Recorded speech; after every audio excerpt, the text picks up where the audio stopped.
안녕하세요. 이 세상에는 강대국이라는 나라들이 있습니다.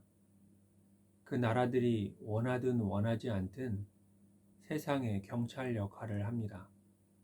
그런데 러시아는 이미 전쟁 중이죠.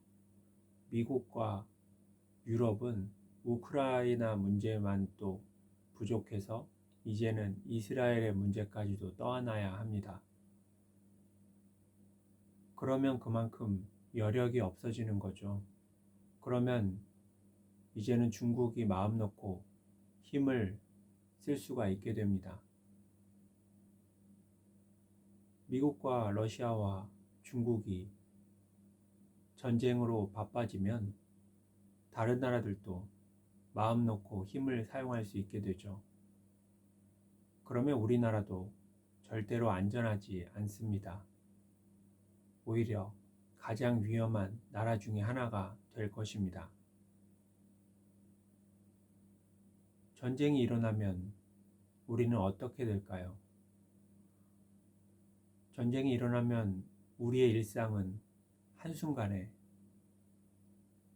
다 사라질 것입니다. 우리가 그동안 중요하게 여기고 열심히 노력해 왔던 것들, 우리가 지금까지 이루어 놨던 그 모든 것들이 파도 앞에 모래성처럼 한순간에 무너져 내릴 것입니다.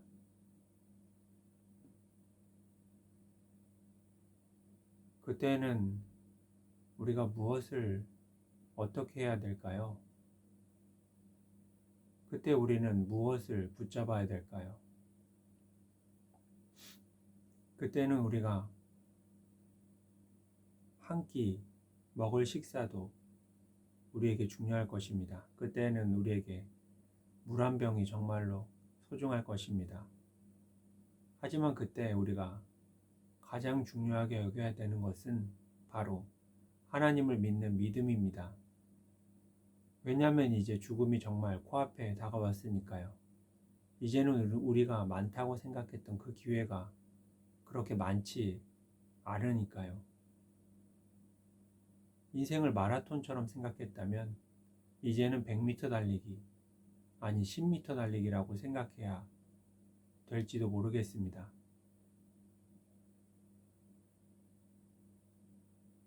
우리가 죽으면 모두 하나님의 심판대 앞에 섭니다.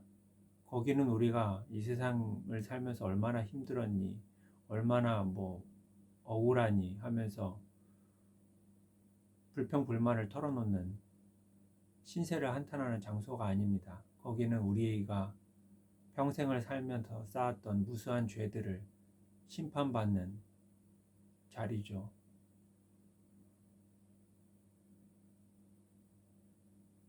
우리는 인생을 오래오래 살기를 바라지만 오래오래 산다고 무조건 좋은 것이 아닙니다. 더 위험할 가능성이 많습니다.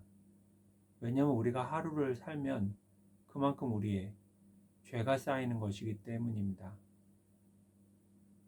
우리가 살면 살수록 우리는 엄청난 죄를 쌓아두는 겁니다. 그래서 우리는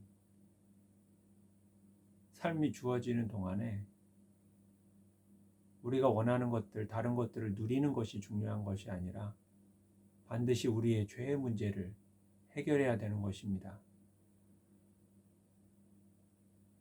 세상이 어지러워지고 있습니다. 만약에 전쟁이 일어난다면 우리는 그때 정신을 차리고 하나님을 기억하고 하나님을 그때부터 잘 믿을 수 있을까요?